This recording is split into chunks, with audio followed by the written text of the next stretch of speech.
family? Which side does she think has the vampire lineage? Okay. And of course, she looked at me like I lost my mind. And I say this to say that when I was younger, I had what you would call the vampire teeth. The little teeth that sit high up in your gums and they kind of protrude out. And my mother had the same teeth. Now I no longer have them because I had to get braces, and the braces pulled the teeth down and aligned them with the rest of my teeth. But it just made me think about vampires and vampire teeth and how they existed at one point in time. And that's probably why it's in our genetics and our DNA on my mother's side, because we have vampire DNA. You know, we have vampire lineage.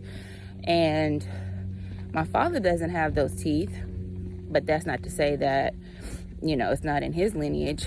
But I know my mom had them. I had them, so genetics.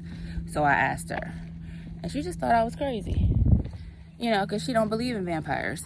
She don't believe that vampires existed, and there's, you know, she says there's no such things as vampires. Well, I, on the contrary, believe that vampires existed. You know, back in the 1500s, there was once upon a time where they were prominently around us, amongst us, and known about. Okay? And I think just with me personally, I still think that they're around.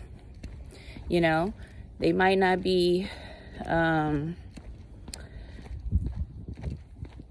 like true, like 100%. I feel like they're still around 100%. They're probably just rare. I'm going down this hill now. They're just rare, you know. They're just scattered about, and there's very few of them. But when you want to take into consideration individuals like myself, oh yeah, they're still around, baby. They're still around. And I'm here to say that I am part of that bloodline. And so I just feel like with anything else, evolution has caused, you know, the diminishing of 100% pure vampire, you know. Ooh, I gotta run down this hill.